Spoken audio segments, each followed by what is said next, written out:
And so today, pretty much, I'm going to speak on excuses. All right, we could be full of excuses, or we could take all excuses away. So I'm more of a guy when I ask questions to some of the brothers about things that they've done. Did you call someone? Did you do this? Did you send this email? Did you get with this person or get with that person? If they ain't done it, to me, it's just an excuse. It is what it is. When pastor asks me a question, it's either I did or I didn't. If I said I was going to do something and I didn't do it, then I just didn't do it. You see what I'm saying?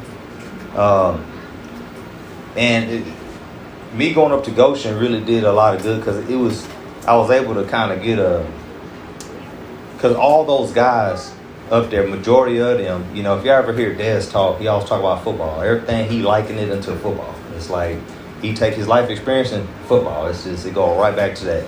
And when I went up there, it was like talking to 4 or 5 Desmonds.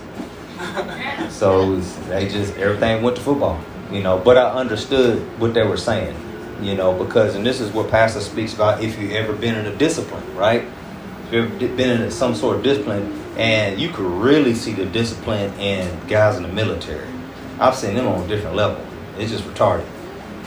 And that's pastor. You can see it in him. I mean, from the time I've known him, he's just been a very, very disciplined man. And sometimes when I meet people out in the world, they say, "Man, you been in the military?" I said, "No, sir." They just think I've been in the military based on actions, based on what I say. And just because you are a vet don't mean, that somebody can tell you you've been in the military. You'll meet some guys, you would never know they've been in the military. And pastor always said there's a difference between just regular enlistment versus special ops. You see what I mean? Because you go higher. It's a higher standard. It's a higher standard of doing. You know what I mean? Of operating, if you will. So, my trip down to Goshen, one thing that we was talking about, I got a chance to sit around the table and talk to Daniel and him about was, just being holy, right? Being righteous, and us being doers, and us pulling together and really relieving the ministry when we go to these feast days, things of that nature. So, and I even told some of you brothers this, but hey, we're going to need some people to do some security from our group. I mean, we're real close. I understand a lot of us work and stuff, but the days that we are there, if we're there 2 days, one day you could be on security. If you're there for a week, maybe half the week you could be on security. So that way we all can enjoy it. It's no different than some of you guys pulling security on Sabbath. It's no different. So, but we need to do the training. You see what I mean? And this is one of the reasons why I went. Okay? And so you guys can already see where I'm going with this. I'm taking away all excuses. I got no more excuses. We got many pressures in the ministry, and I'm looking to do them all. Okay? So we must be holy, number one. Okay? We must be holy because we desire to be blessed. That's number one. Everybody wants their hands blessed. I do. I want my hands blessed continually. All right? I want this land blessed. I want our assembly blessed. Okay? Many of us would like to obtain our heart's desire. Right? And number one, we all desire to be in His kingdom. So that means that you must be holy. So you need to be striving to be holy. So you striving to be holy is just not like what Shepherd would always say for many, many years. It's just mental assent. Right? This is us. You have to do something. You have to be proactive. There's something that you must be doing to be an asset to His kingdom. Period, point blank. Okay? And while I'm at it, I'm glad I just made that statement. Because I make notes. I make notes throughout the week. I hear different things, and it's like, all right, cool. And I got notes in here from months ago. Months ago. That I want to maybe bring up. I might want to say, or whatever the case may be. But let me just say this. Okay? No matter where you go, no matter where you visit, I'm going to say this for everybody here. We're not Straightway Goshen. We're not Praise Land. We're not DMV. We're not the Hub. We're not Promised Land. We're none of these places. We're not Straightway Georgia. It just is what it is. I can't mimic any of these leaders there. Okay? Sister Erica can't mimic none of them women there. You brothers can't mimic none of them brothers there. You sisters can't mimic none of them sisters there. So I don't want to hear no bullshit. You coming back from somewhere and talking about what they do there, and it's being spoken of in a negative connotation concerning here. Because if you're speaking against what we're doing here, you're literally speaking against me. Is what you're doing. You are. You're speaking against me because I okayed what we're doing here. And if it's a problem, we'll sit down and we'll talk about it. Plain and simple. And we'll find a solution. Makes sense? Makes it boggles my mind when I hear stuff. Stuff come down the pipe. You gotta say stuff like this. We're none of these places. But guess what? They're not us. Make sense? They're not us. You speak highly of, you go somewhere, you speak highly of what you saw and what you seen. I said this like a year ago or so. You know? You come visit here, it's so wonderful, it's beautiful, it's great. Then you go back and we speak so highly of us. And once you get to the place you want to be at, then it's bad, it's terrible. And it was better when we was doing X, Y, Z. Or it was better when I went over here. And the way they do this there. It's like, well, you ain't there. And I'm pretty sure when you go there, you're going to find something that you dislike. You will find something. I can't, just like Shabbat can't make everyone happy. It's just, I cannot make this flesh happy. I got my own flesh to deal with. But then I can't make your individual flesh happy. It's stupid. It's crazy. All right? So I just want to start off by saying that. And concerning this garden, I don't want none of this fruit leaving the community. That goes for a Christian with these watermelons, potatoes, white potatoes, whatever the case be. We don't need to be picking anything out of this garden and you making it your own. And you decide when you can be cracking all this stuff open. Because it should be for the community. That's it. We should all be enjoying the fruit of the labor, even if you're the head of it. All right? Desmond went out there and he killed a deer. We're all going to enjoy it. It ain't just for him. You see what I'm saying? I went out and got fish. I brought it back. It ain't just for me. Mom brings over the garden. She ain't the only one eating it. She ain't just going to go out there and decide. We just going to pick this stuff up, and I'm going to choose when we're going to eat it. This is a community. This is how it works. This is how it functions. We need to do this together. All right? So when we're going to implement some stuff, just like we do with the children. One messing up, being disobedient, everybody failing. That's just how it's going to be. Same thing when we start getting on that range. One fell, we all failed. It is what it is. No man left behind. That's what it needs to be. And I made an emphasis on with this leftover fish that I said, hey, none of it's personal for nobody. I said, y'all finish it off, bag it up, put it in the freezer. And then, you know what I'm trying to do? I'm trying to get as many drivers here as I can, on one weekend, and I want to do the fish fry.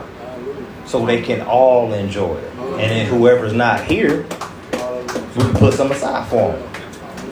Ain't that nice? And then with the watermelon, I said, hey, each driver take 2 on the road. Just take it. Right? If you're in the community. If you driver, take 2 on the road. When they come back, we give them more. Take care of our drivers. We take care of each other. Sound good? That's how we need to be thinking, man. That's communal. That's communal thought pattern.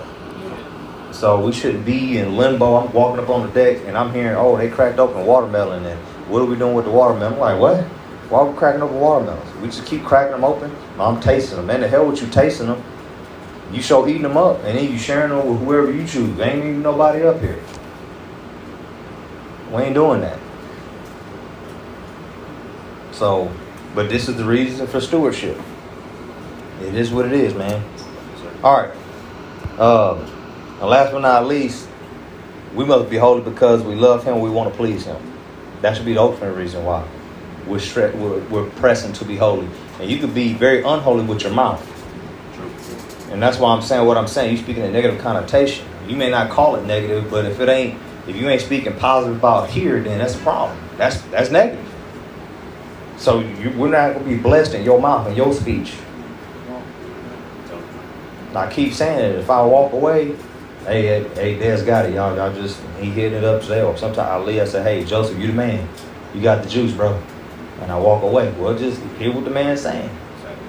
You wasn't left in charge. He was. Hey, listen to this sister in this area. Just listen. Ain't no problem. Ain't no issue. It's not an issue. It's so Pastor always said, I'm going to reiterate this again. He's always said, You can't be a great leader until you first become a great follower. Now, some people don't know how to follow. You just don't. And we got to be able to do that first. You can't follow, then how can I entrust you to do something? Because, boy, you're going to want people hearing you. When you set up, you're going to want people hearing you. You're going to want them to obey your voice. You're going to want to be able to do your job function with ease. You're going to want to do that. So how can you ever get to that point if I can't even trust in the little things, just to listen? Can't be giving a person that got the delegation a hard time. They banging their head against the wall. They just having a rough time with you. You just make it very difficult to even approach. We can't have that. Can't have that, man. So, holy. You can be very unholy with your mouth, all right? This can only happen if we are proactive, we are doers, and not just hearers only. If we're not lazy. And we can do this only if we're united. Okay? We got to be united in things that we're trying to do. And ultimately, obedient. We must be obedient in this walk, in the things which we are putting our hands to do. And this is what's going to be able to take away all excuses in our walk. All right? Now, obedient, we need to be obedient by being obedient to his ministers. At the end of the day, that's what it is. Well, I'm going to obey y'all. Okay, well, you go obey y'all. We read the book, we see it. If you can't show me where no saying that, you should be obedient. I remember, man, I had a woman come to me last week, a week before, and said, I listened to what you told me, and my whole day went well. Matter of fact, I'm going to go, Mom Rhonda, you listen, right? Your whole day went well.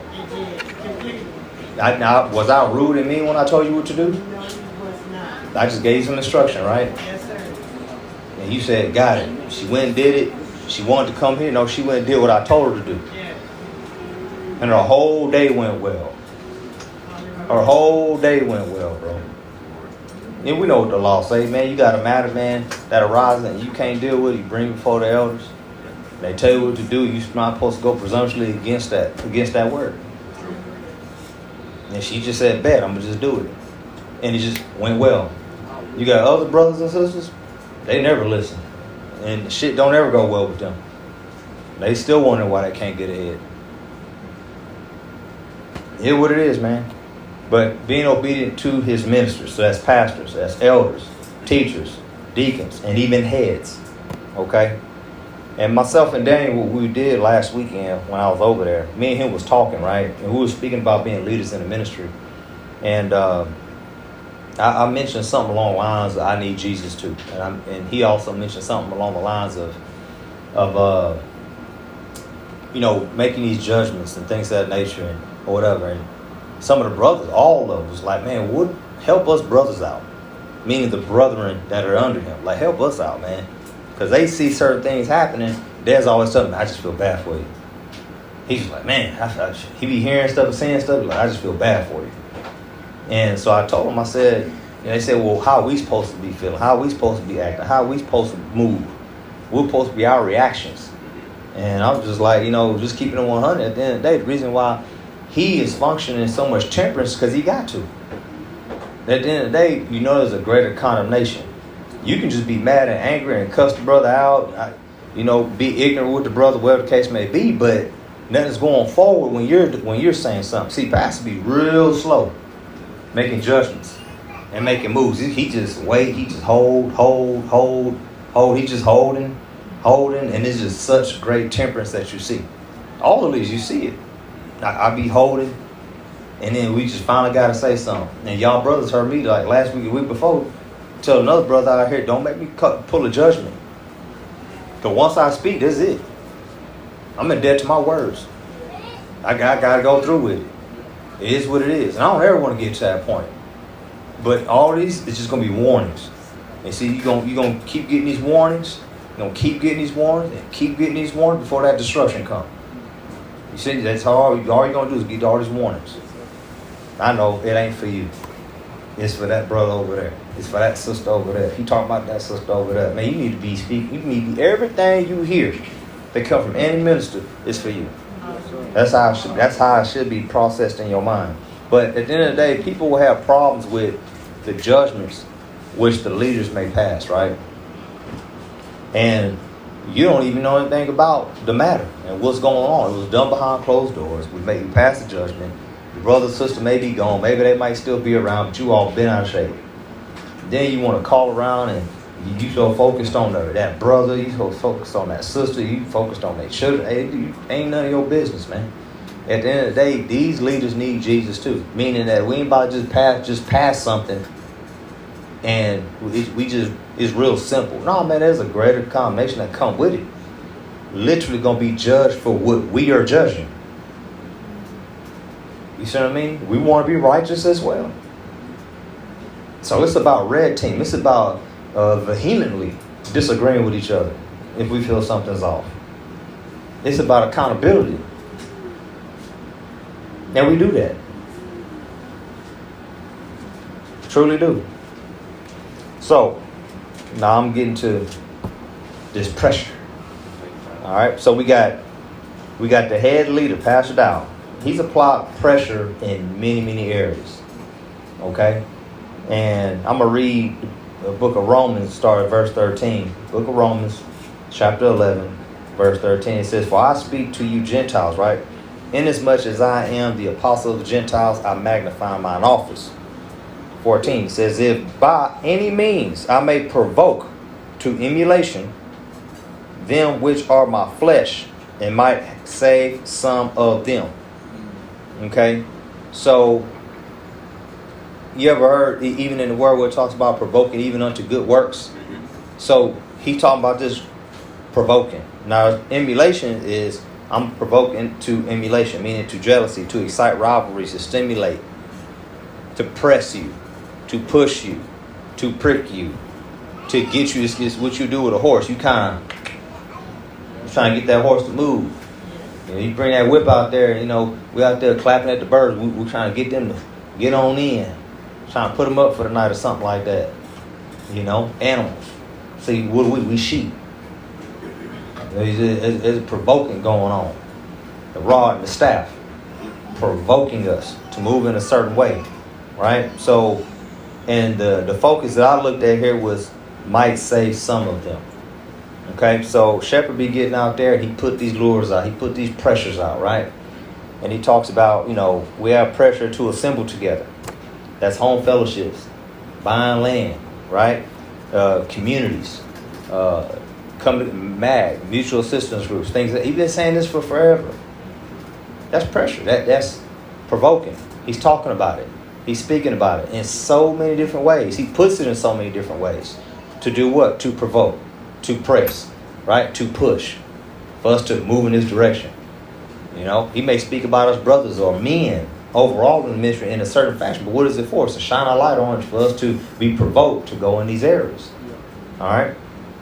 He's pressured us to build, right? I mean, when I say us, I'm talking all of the ministry, especially us men, to build. Really, on the women's side, you see, he presses in the spirit, your behavior, your tongue, your mouth, your actions, your motherhood, your obedience. You see what I'm saying? But us brothers got that and then some. All right, we got to press to enter in the natural and the spirit. All right, that ain't since you sisters ain't got to do something naturally, because you do. And one of the main things that he does, he presses. Even you heard him last night talking about being fat. He talked about being overweight, and and we got this issue on more so the women's side. I know of a couple. The brother done dropped. I mean, he couldn't even do a push-up. Now he doing push-ups. That's a beautiful thing. That's good. You see what I'm saying? And this is over like the span of a few years.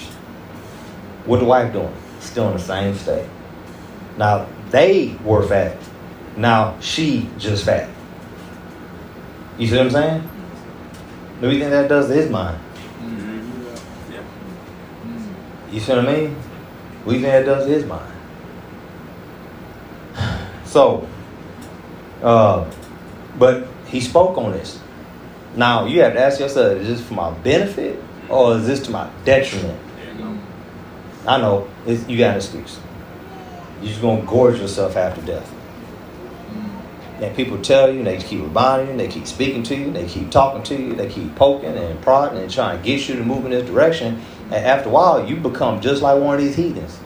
You know, but why? Because we come to you past second and third admonition. We on, some of y'all, we've been knowing, in the ministry, we've been knowing people for 5, 10, 15 years.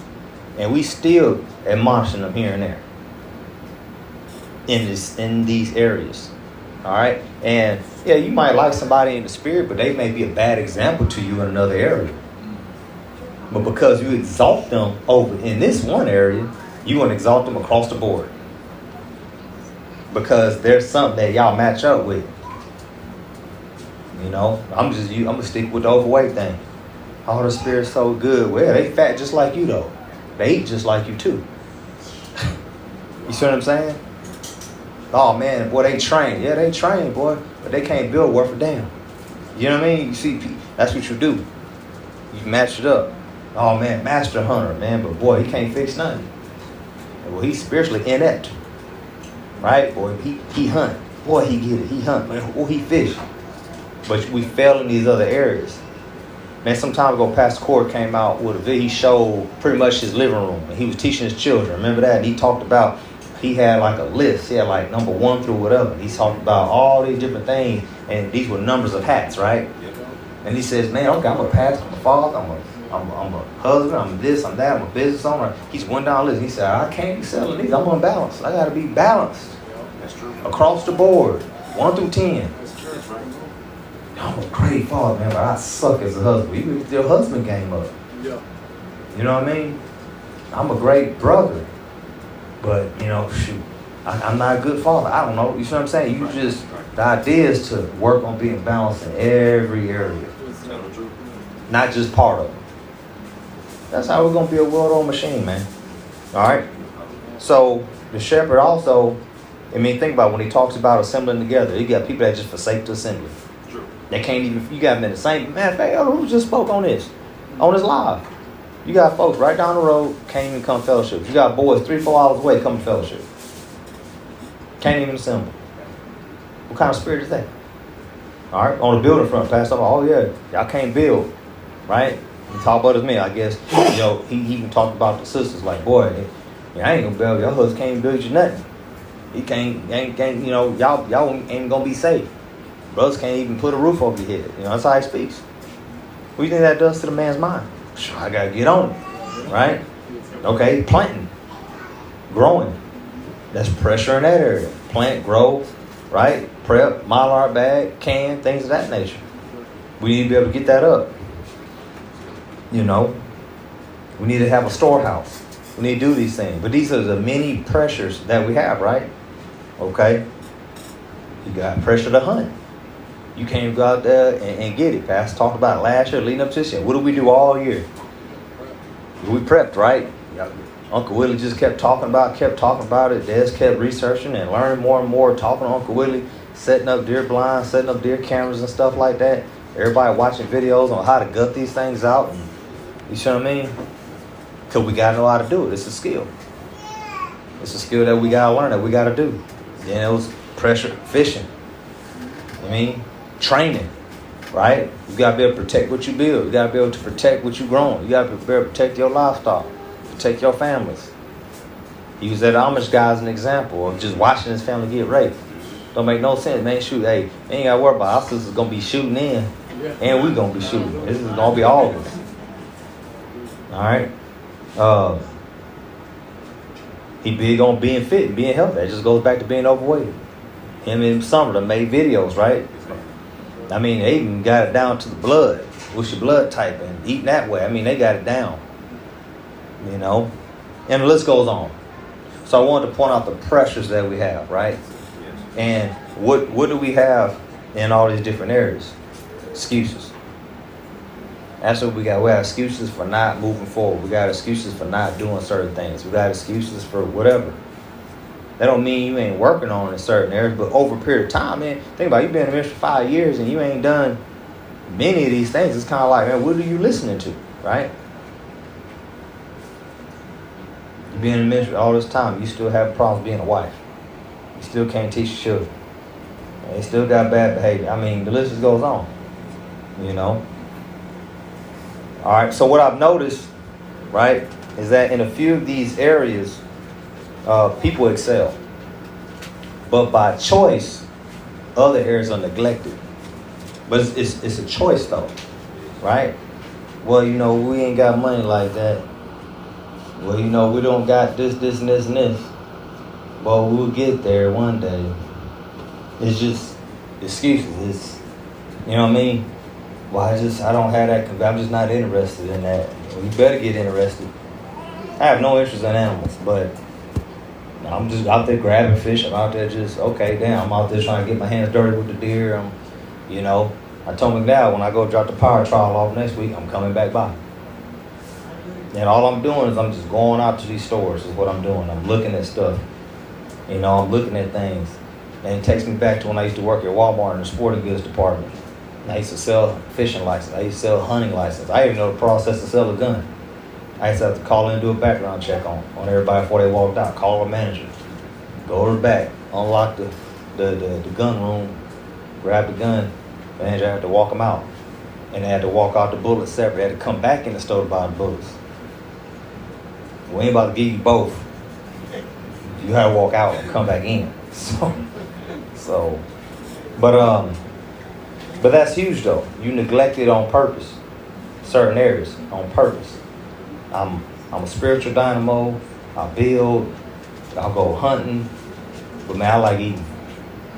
I'm a glutton. But I like eating. I can't. It's hard to drop this weight. It's rough, right? I can do all the natural things, but my spirit is just declining and declining and declining. I just don't make no time for y'all. You see what I mean? This is what we do. All right? Now, Hosea 4:6 says, my people are destroyed for a lack of knowledge. All right? For a lack of knowledge. All right? Knowledge, knowing. Cunning. You know, having awareness. All right? Not being unaware. Okay? Because thou hast rejected knowledge, I will also reject thee. Thou shalt be no priest to me, seeing thou hast forgotten the law of Yahweh. I will also forget thy children. Okay, so we got the man of Yah. All right. So now he just said lack of knowledge, right?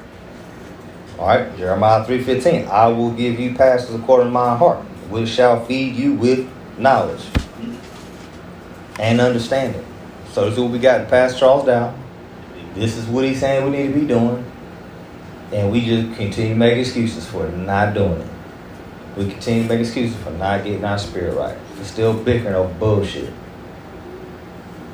See, I shouldn't even have to get involved in the cooking affairs. Think about it. You know, I should be able to be like, hey, just, y'all tell me. But I got to say, hey, y'all list it out. Tell me and I will choose. Because if I choose, there ain't no problem. But let one of them choose, it's a problem for three. Let these two choose, it's a problem for four. You see what I mean? It's going to be problems. But we just ain't developed that kind of love yet. All right? So rejection. All right? The rejection of knowledge. What is that? It's to spurn. That's a huge word. You spurn. You spurn the knowledge. You spurn it by the excuses. You spurn it by all your excuses of why you're not doing it. What's that word I'm looking for? You justify. You full of justification. You justify why you can't get out there and deer blind. You justify why you can't go out there and fish. You justify why you can't build. You justify why you can't show up to be a partaker in the sacrifice with the brother. You justify not coming to fellowship. You justify not helping your sister in deliverance. You justify not opening yourself up to your sister so you can receive the deliverance. So you can be close to your sister or your brother. See what I'm saying? That's justification. Can't get closer. You can't. It's impossible. I was just giving an example to Brother Howard. And he was like, man, he was talking about closeness. we were speaking about closeness and, you know, how people get close. And I said, man, I'll tell you like this. See, us, you know, and I told Joseph this. I said, man, you starting to move like Desmond and T-Sis. You starting to move like them. I see you. It's like he been around as long as Des been around. Why? The way he moves. You know what I'm saying? The obedience. You so. And what I was telling him was, I said, you gotta understand something. When Des and T-Sis and Greg and Deacon and all of us was around, even D Longs of the world stuff, but we had upper rooms. In these upper rooms, boy, we was getting close. Real close. Why? Because boys had, well, it was opening up. I'm talking deepest, darkest secrets coming out. We know, that's why we love each other so much. We know everything in, and we don't care either, because we just set free. We just happen to be free. That's it. We know all about Greg. We know all about me. We know all about Dez. We know all about T-Sis. You know what I'm saying? Us four, I could say. And Deacon, well, he was kind of back and forth. But us four, we know each other. And we've never once threw in each other's faces. We don't go run around talking about, oh, this is what T-Sis dealt with when he was young. We don't do that. It's just, we just know. That's why I say we sit here and talk shit. That's one thing. We talking shit. We slapping dominoes. You know, well, that's just Greg. Oh, that's just Dad. That's Elder, man. That's what he do, man. You know. So that ain't nothing.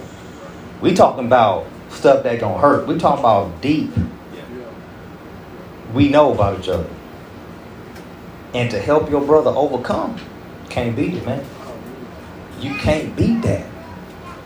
But I know some of us gonna just continue to stay closed up.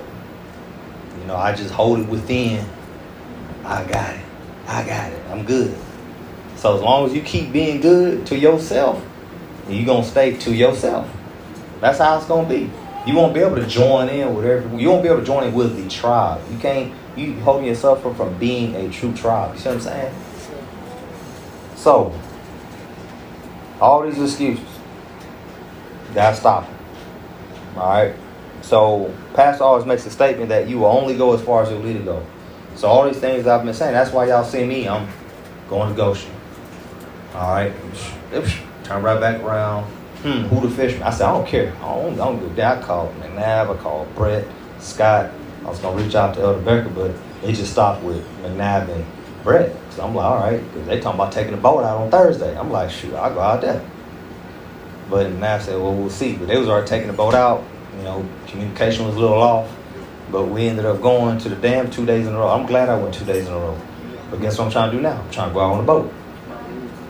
You know, now, we don't need a bass boat. You know, we just need a boat, just like a regular one. You know what I'm saying? Just a little single engine, man. We go out there and get it done. You know, maybe 1 or 2 people on it. You know, that's fine. That's where you get the best fish at, from what I saw. Boys is killing it, man.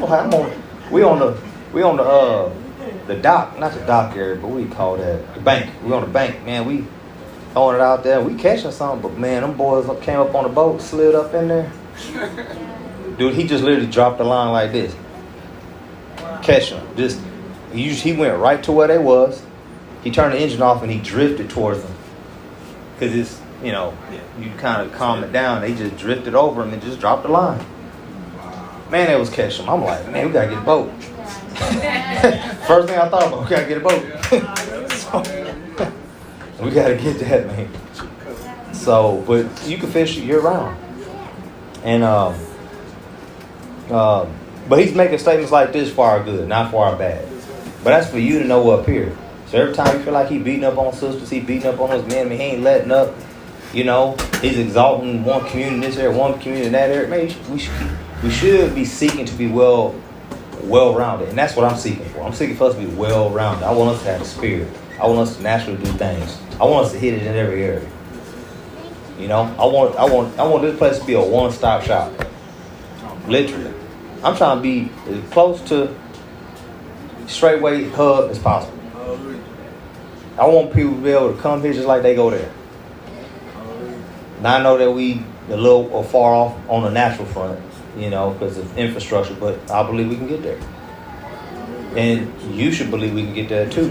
But you have to have it within you. All right? You have to be Your mind, see, when your mind is centered on pushing this forward, see, all these excuses kind of go away. You know, you make sure you show up on the first day.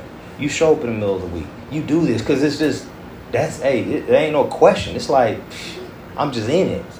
See, then you look at people like, you know, you look at Pastor, you look at Elder Becker, you look at, you know, Brother Rich and them, Deacon Bell. You see all these old heads. Man, look at them now. He said it last night. People call them crazy and stuff, but look at them now.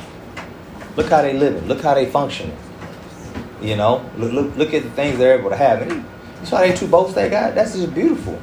But it took a while to get to that point. And Pastor used to always tell people, it won't always be like this. Yeah. And y'all saying look at what we've done. Boots on the ground 2017. And really, we didn't start throwing nothing up till 2018 when me and Dad showed up. When me and Dad moved up here, then we started seeing buildings start popping off. And this whole front side it's coming up. So that should already give you something right there. That's why I like putting something in place. I like pouring concrete. You know why? Because it's okay. There's a structure there. You know, see, the luster done wore off on the duplex and the dining hall. That luster done wore off. I'm like, we got to finish that. We need to put a roof on that thing. You see what I'm saying? But I'm like, all right, we need to pour some more concrete. You know what I mean? That porch, it done wore off. I'm over it. It's great. All right, we got a porch. Cool. We backfield. Great. Okay, fine. You know, we still need to do stuff over here on the solar house. I'm just one thing after another. See, that keeps me driving forward till we got something in place. I'm like, cool.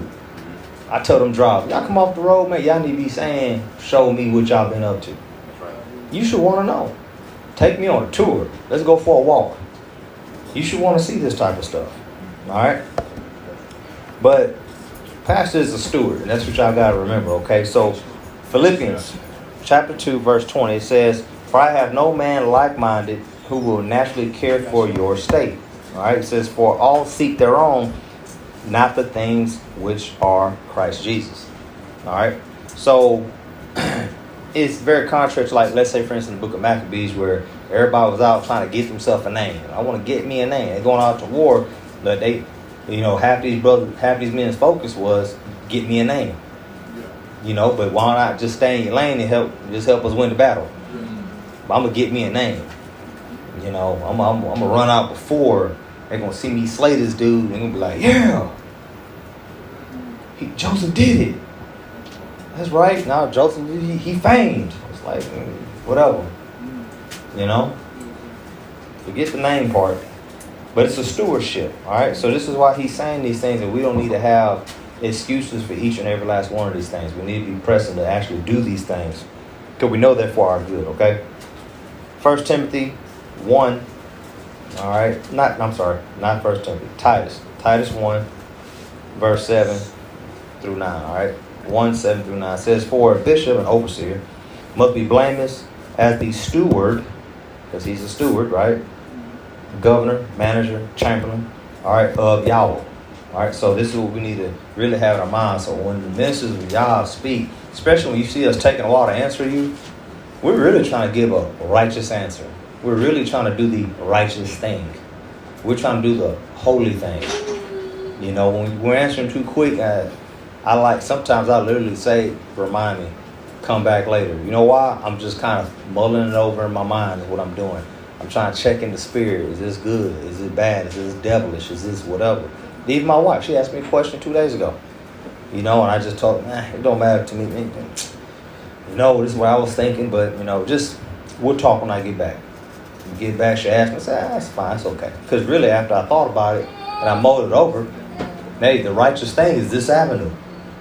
I actually had an issue with it, but it was like once I got home and I thought about it, I was like, hey, this is actually righteous. There's really nothing wrong with it. With the conversation that you had and the answer that you gave, it was actually pretty good. I think you should go forward with it. Go ahead and share this information. No big deal, because that's the righteous thing to do. If I go with my flesh, I'm kicking against it. So that's even in-house, meaning in the home. All right? So it says, for an overseer, not self-willed, not soon angry, not given to wine, nor striker, not given to filthy lucre, right? But a lover of hospitality, a lover of good men, sober, just, holy, and temperate. Okay? Holding fast the faithful word as he hath been taught, that he may be able by sound doctrine both to exhort and to convince the gainsayers. And you can definitely see pastors able to do that. And so we should honor that. Jonathan, sit up so you get some lashes on that ass. So, but anyway, this is what we got before us in Pastor, okay? So, I'm end on this. Hebrews 13:17 says, obey them that have the rule over you and submit yourselves, for they watch for your souls. And this is kind of what I thought about when I was meditating on all this morning. When we're full of excuses, literally he's watching for our souls. This is why he's saying the things that he's saying. This is why he's talking about, I forgot what it was, energy prices skyrocketing and going through the roof this winter. He came here and he looked, he saw the wood burning stove. He says, you gonna get a pipe and put that to the roof? I said, yes, sir. Because he's like, hey, we gotta be warm. But you know how much money we're gonna save by having a wood burn? I mean, the less kerosene, we're gonna have kerosene too, but dang, the more we just drop this stuff and seek the old paths, man, the better off we gonna be. All right? And it says here, for they watch for your souls as they that must give an account. All right? That they may do it with joy and not with grief, for that is unprofitable for you. Now, I want him to be in joy. I don't want to have him in grief. And mind, this ain't about the man. This is about the minister of Yah. Okay? That's what this is about. I've literally gone to him and said, hey, what should I be doing as another? Hey, what should I do? Because this is under the umbrella. I'm not building on another man's foundation. This is the foundation which he's been given, right? And he's building upon it. Okay? And I'm a building block of that ministry. And that's something that I understand and I comprehend. So I want to know, so that I'm in line, how you need me to be with this. How you want us rocking. So that's my speech. Now, I can't speak for everybody else, but that's my speech. Okay? But anyway, I hope y'all enjoyed that. There's something else.